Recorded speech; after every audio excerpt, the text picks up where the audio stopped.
మధురాలే అందరికీ నమస్కారం. జగిత్యాల నియోజకవర్గ అభివృద్ధి ధ్యేయంగా జగిత్యాల నియోజకవర్గ ప్రజల ఆశీస్సులతోటి గెలిచిన నేను నూతనంగా ప్రభుత్వం ఏర్పడ్డ తర్వాత గౌరవ ముఖ్యమంత్రి రేవంత్ రెడ్డి గారి వద్దకు డిసెంబర్ 19వ తేదీ నాడు మొట్టమొదటగా 2023 డిసెంబర్ 19వ తేదీ నాడు అసెంబ్లీలో కలిసి వారికి గౌరవపూర్వకంగా పుష్పగుచ్చాన్ని అందించి జగిత్యాల పట్టణంలో అతిపెద్ద పేద ప్రజలకు సంబంధించిన డబుల్ బెడ్రూమ్ ప్రాజెక్ట్ ఉంది. దానికి సహాయం చేయాలని చెప్పి కోరగానే, అభివృద్ధికి నిధులు ఇవ్వాలని కోరగానే వెంటనే అదే రోజు డిసెంబర్ 19, 2023 నాడే సీఎంఓ నుంచి జగిత్యాల కలెక్టర్ గారికి లెటర్ రావడం జరిగింది. అప్పటి నుండి కూడా గౌరవ ముఖ్యమంత్రి గారుతో నేను సత్సంబంధాలు ఏర్పాటు చేసుకొని స్థానిక మన నాయకులు, మాజీ మున్సిపల్ చైర్మన్ కావచ్చు, వైస్ చైర్మన్ గారు, కౌన్సిలర్సు, మా కోఆప్షన్ మెంబర్సు, మిగతా నాయకులు అందరి సూచనల మేరకు వివిధ అభివృద్ధి పనులకు కూడా నిధులు అడగడం జరిగింది. దాంట్లో భాగంగా జూన్ చివరి వారంలో విడతగా 32 కోట్ల పైన డబల్ బెడ్రూమ్కి సంబంధించి నీళ్ళకు కావచ్చు, కరెంటుకు కావచ్చు, సెప్టిక్ ట్యాంకులకు నిధులు ఇస్తే ఈరోజు 5,000 కుటుంబాలు అక్కడ ఉండే విధంగా బేసిక్ అమ్యూనిటీస్ అంటే కనీస వసతులు ఏర్పాటు చేయబడ్డాయి. తర్వాత మళ్ళీ అమృత్ స్కీమ్లో నీళ్ళు ఇవ్వడం, గతంలో ఉన్న ఇందిరా మిల్లకు కూడా నీళ్ళు ఇవ్వడం, దాంతో పాటుగా అర్బన్ హౌసింగ్ కాలనీ అటు జగిత్యాల పట్టణంలో కాదు, ఇటు నూకపల్లి కాదనుకున్న పరిస్థితుల్లో ముఖ్యమంత్రి గారి ద్వారా ప్రత్యేకంగా చర్చించి క్యాబినెట్లో పాస్ చేయించి గవర్నర్ ఆమోదం చేసుకొని నూకపల్లి అర్బన్ హౌసింగ్ని ఇప్పుడు జగిత్యాల పట్టణంలో విలీనం చేయబడ్డారు. ఇక నో మోర్ నూకపల్లి అనే పదం అనేది దయచేసి పాత్రికేయ మిత్రులు కానీ, నాయకులు కానీ ప్రజలు మర్చిపోవాలి. అది జగిత్యాల పట్టణంలో విలీనమైంది. అంటే గత కొన్ని నెలలుగా ఏదైతే రాష్ట్ర ప్రభుత్వం అర్బన్ ఇన్ఫ్రాస్ట్రక్చర్ డెవలప్మెంట్ ఫండ్ నుండి తెలంగాణ రాష్ట్రానికి నిధులు తీసుకొచ్చి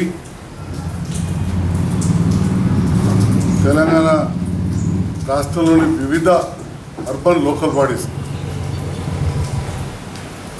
నిధులు ఇస్తారని తెలిసి నేను గౌరవ ముఖ్యమంత్రి గారిని, వారి సలహాదారైన శ్రీ వేం నరేందర్ రెడ్డి గారిని కొన్నిసార్లు కలవడం జరిగింది. మరీ ముఖ్యంగా మన పండగ తర్వాత, దీపావళి తర్వాత ముఖ్యమంత్రి గారిని ప్రత్యేకంగా దీపావళి శుభాకాంక్షలు తెలియజేస్తూ రెండోసారి కలిసి మరి జగిత్యాల పట్టణానికి 50 కోట్లు, మర్జ్డ్ దాని కింద అర్బన్ హౌసింగ్ కాలనీకి పేదవాళ్ళకి 20 కోట్లు అడగడం జరిగింది. దానికి అదే సమయంలో ముఖ్యమంత్రి గారి పక్క రూమ్లో వారి సీఎంఓకి సంబంధించిన ఆఫీసర్స్ అంతా మీటింగ్ జరుగుతూ ఉంది. అంటే చాలాసార్లు కూడా నేను గతంలో కూడా చెప్పినా, అంతకుముందు కూడా వేరే వేరే పట్టణాలకు కూడా ప్రపోజ్డ్ది వచ్చిండు. నేను ఎక్స్పెక్ట్ చేస్తూ ఉన్నా ఎనీ టైం వస్తుందని.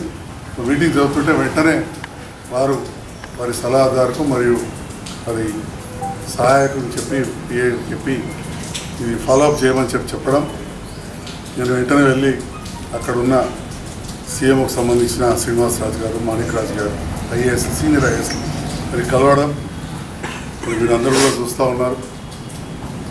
అదే రోజు వారు ఆమోదించినట్టు రోజు రాత్రి అయిపోయింది. తెల్లవారి ఫోన్ వస్తే దీపావళి తర్వాత నేను రాయకల్లో నాకు హైదరాబాద్ నుంచి ఫోన్ వచ్చింది, ఇట్లా అత్యధిక నిధులు మంజూరైన మున్సిపాలిటీలలో జగిత్యాల ఉన్నది, చాలా సంతోషంగా ఉన్నదని చెప్తే కొంత సోషల్ మీడియాలో రావడం కూడా మీరందరూ కూడా చూస్తుంటారు.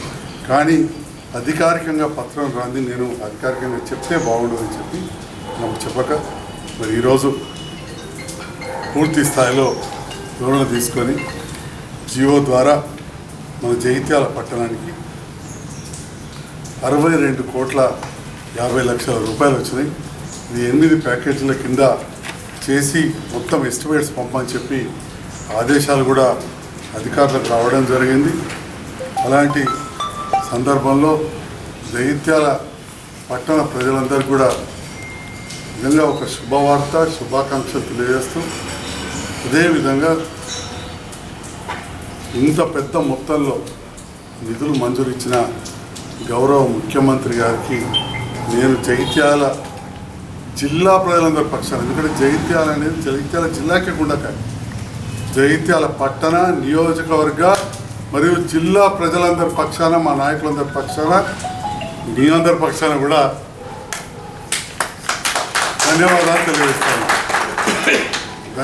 అదేవిధంగా మరి జగిత్యాల పట్టణం నిరంతరం అభివృద్ధి చెందాలి. దాంట్లో భాగంగా కుదించుకుపోయి ఉన్న జగిత్యాల పట్టణాన్ని చాలా తక్కువ ఉండే, కురుట్ల కంటే కూడా తక్కువ విస్తీర్ణం ఉండే అలాంటి పట్టణాన్ని అంతకుముందు ధర్మూరు నుంచి ఇప్పుడు మనం కూర్చున్న ధర్మూరు క్యాంపు, భవానీ నగర్ అదంతా కూడా బాగొట్టుకెళ్ళి యువతలంతా అటు మోతే నుంచి గోవిందపల్లె, తిప్పన ప్రాంతం నుంచి తిప్పనపేట ప్రాంతం నుంచి శంకులపల్లె, బైపాస్ రోడ్ పక్కన తిమ్మాపూర్లో కొన్ని సర్వే నెంబర్లు, హస్నాబాద్లో కొన్ని సర్వే నెంబర్లు, లింగంపేట గ్రామాన్ని కూడా కలపడంతో ఈరోజు జగిత్యాల పట్టణం గొప్పగా విస్తరించబడింది. మరి జగిత్యాల పట్టణంలో విస్తరించబడడంతో మనం మాస్టర్ ప్లాన్కి అనుగుణంగా రేపటి నాడు మనం గొప్పగా దీన్ని డెవలప్ చేసుకోవచ్చు. దీంతో పాటుగా టీఆర్ నగర్ కూడా కలిపినాం. మనం టీఆర్ నగర్ కూడా జగిత్యాల పట్టణ పేద ప్రజలు ఉండేది, అదేవిధంగా అర్బన్ హౌసింగ్ కాలనీ కూడా కలపడం జరిగింది. సో ఇప్పుడు మనకు ఎంతో ఖాళీ స్థలం కూడా పట్టణానికి అందుబాటులోకి వచ్చింది. ఈ సందర్భంలో నేను మళ్ళీ డీటెయిల్గా చెప్తా. మాస్టర్ ప్లాన్ విషయంలో కంపల్సరీ ఉండాలి. పట్టణం ప్రణాళికాబద్ధంగా నిర్మాణం అయితే పట్టణం బాగుంటుంది. గౌరవ ముఖ్యమంత్రి గారు కూడా అదే ఆలోచనతోటి రైతులకు ఎలాంటి నష్టం జరగకుండా, గతంలో కొంత ఇబ్బంది జరిగింది, అందుకే ఆపేసినాం మనం. అప్పుడు మాస్టర్ ప్లాన్లో కొన్ని వసూలు ఉండే, అప్పుడు అది ఫైనల్ కూడా కాలేదు. బట్టి డ్రాఫ్ట్ మాస్టర్ ప్లాన్ వచ్చి అభ్యంతరాలు తెలుపుకుంటేనే పెద్ద ఇక రచ్చయింది, మనం అందరం చూసినాం. సో కాబట్టి అభ్యంతరాలు తెలుపుకుంటేనే రకరకాలుగా రైతులను కానీ ప్రజలను అభద్రతకు గురి చేసే విధంగా కొన్ని చర్యలు జరిగినాయి ఆ సందర్భంలో. మరి అటువంటి అప్పుడు దాన్ని ఇమ్మీడియట్గా నేను రద్దు చేయించేసిన. కానీ రాజకీయాల్లోకి వచ్చిన తర్వాత ప్రజాసేవలు ఉన్నప్పుడు ఒక తరం ముందు గురించి కూడా ఆలోచించాలి. ఎప్పుడు ఒక ఎలక్షన్ గురించే కాదు, రేపటి తరం గురించి కూడా ఆలోచించాల్సిన అవసరం ఉంటుంది. తప్పకుండా కొంత మనసుకు ఇబ్బంది అయ్యే సమస్య వచ్చినా కొన్ని విమర్శలు ఉన్నా తప్పకుండా జగిత్యాల మాస్టర్ ప్లాన్ చేయాల్సి ఉంటుంది. నేను అందరి సహకారంతో చేస్తా. ఆ సందర్భంలో మళ్ళీ కూడా చెప్తా ఉన్నా, ఫస్ట్ ఎప్పుడైనా డ్రాఫ్ట్ మాస్టర్ ప్లాన్ వస్తుంది అంటే ప్రజలకు తెలియాలి, అప్పుడు ఆబ్జెక్షన్స్ తెలియాలి. ప్రజాస్వామ్యంలో ఆబ్జెక్షన్స్ తెలియజేసినప్పుడు ఎన్నోసార్లు మార్పులు చేరుకుంటుంది. వెంటనే ఇది వద్దే వద్దు అనద్దు, అలా చేసి తప్పకుండా మనం మాస్టర్ ప్లాన్ చేసుకుందాం. జగిత్యాల ప్రజలందరూ ఆకాంక్ష యావర్ రోడ్ పెద్దగా కావాలని. తప్పకుండా దీని తర్వాత ఇంత పెద్ద మొత్తం ఇచ్చినాక ధన్యవాదాలు తెలియజేస్తూ మళ్ళీ అదే విషయాన్ని అడిగినా సరిగ్గా నాకు నెక్స్ట్ జగిత్యాల పట్టణానికి కావాల్సింది యావర్ రోడ్డు పెద్దగా అని చెప్పి దాన్ని కూడా తప్పకుండా చేద్దామని చెప్పి కూడా ముఖ్యమంత్రి గారు వరవగా చెప్పడం జరిగింది. జగిత్యాల ప్రజల జిల్లా ప్రజల ఆకాంక్ష.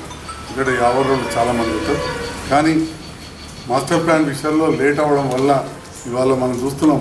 బైపాస్ రోడ్ 100 ఫీట్లకు అప్పుడు డ్రాఫ్ట్ మాస్టర్ ప్లాన్ తెచ్చినాం. కొంత సవరించుకొని చేసి ఉంటే రైతులకు పోకుండా వేరే ప్రభుత్వ భూములు కొత్త ఇచ్చి చేసుకుని ఉంటుంటే వాళ్ళ బాగుండేది. వాళ్ళ బైపాస్ రోడ్లో ఎన్నో నిర్మాణాలు ముందరికి వస్తున్నాయి. రేపటి 100 ఫీట్లు చేసినా మళ్ళీ వాడిని తీయాలంటే 50 రోడ్లు ఉన్న ఆబ్జెక్షన్ అవుతుంది. మీరు పర్మిషన్లు ఇచ్చారు కాబట్టి మాకు డబ్బులు తీసుకోండి అనే పరిస్థితి మళ్ళీ వచ్చే అవకాశం ఉంది. ఏదేమైనా గతం గురించి మాట్లాడకుండా మనం ముందుకు వెళ్ళాలి. దాంట్లో భాగంగా ప్రజలందరి సహకారం ఉండాలి. జగిత్యాల నియోజకవర్గ అభివృద్ధి ధ్యేయంగా ముందటికి వెళ్ళడం జరుగుతుంది. ఎన్నో పనులు నా ఆలోచన విధంగా ఒక డాక్టర్గా రావచ్చు, అందరి సహకారంతో ఎన్నో పనులు కావు అనుకునే చేసినాం. దాంట్లో జగిత్యాల పట్టణంలో ఇవన్నీ దాదాపు 14 జోన్లు 5-6 గ్రామాల నుంచి ఇంత పెద్ద ఎత్తున మనం అప్పుడు కలపడం జరిగింది. ఇలాంటి ఇబ్బంది లేకుండా అదేవిధంగా నాకు వచ్చిన అవకాశంతో మంత్రివాళ్ళ చెరువు నింపాలని పెద్ద ఆకాంక్ష ఉండే 2-3 మంత్రులు పోయి ప్రయత్నం చేసిన కాంతి వాళ్ళని నింపుకోగలిగినాం. రాయకల్ చెరువు 90 రూపాయలతో 30-40 సంవత్సరాల ఆకాంక్ష చేయగలిగినాం. అట్లా ఎన్నో కార్యక్రమాలు చేసినాం. రోలవాక్ కూడా దాదాపు పూర్తిగా వస్తుంది, అది కూడా తప్పకుండా అవుతుంది. గౌరవ మంత్రివర్యులు లక్ష్మణ్ కుమార్ గారి సహకారం కావచ్చు, ఇక్కడ స్థానిక నాయకులు అధికారులు ముఖ్యంగా కలెక్టర్ గారి నుండి మొదలు పెడితే ఆర్డీఓ, మున్సిపల్ వివిధ హోదాలోని అధికారులు సిబ్బంది అడిషనల్ కలెక్టర్గా చెప్తే మొత్తం మంది జిల్లా యంత్రాంగం అందరి సహకారంతో తప్పకుండా జగిత్యాల పట్టణం అభివృద్ధి చేస్తాం. అభివృద్ధిలో రాజకీయాలు పక్క పెట్టాల్సి ఉంటుంది. దాంట్లో భాగంగానే మీ అందరూ తెలుసు కేంద్ర ప్రభుత్వ నిధులు కూడా ఎలా తీసుకురావాలో అలా తీసుకొస్తూ అటు అమృత్ పథకంలో కేంద్ర రాష్ట్ర భాగస్వామ్యం ఉంటుంది, సిఆర్ఎఫ్ రోడ్లలో ఉంటుంది కేంద్ర రాష్ట్ర భాగస్వామ్యం. అవన్నీ కూడా తీసుకొచ్చి ఈరోజు జగిత్యాల పట్టణాన్ని అభివృద్ధి చేస్తూ మరి అటు చలియాల రోడ్డు పెద్దగా అయినట్టే తిప్పనపేట రోడ్డు కూడా అవుతుంది. అన్నిటికంటే ముఖ్యమైన విషయం జగిత్యాల కేంద్రంగా 3 జాతీయ రహదారులకు రాష్ట్ర ప్రభుత్వం కేంద్ర ప్రభుత్వం ఆమోదం తెలిపింది. హ్యామ్ కింద టెండర్లు కూడా పిలువబడుతున్నాయి.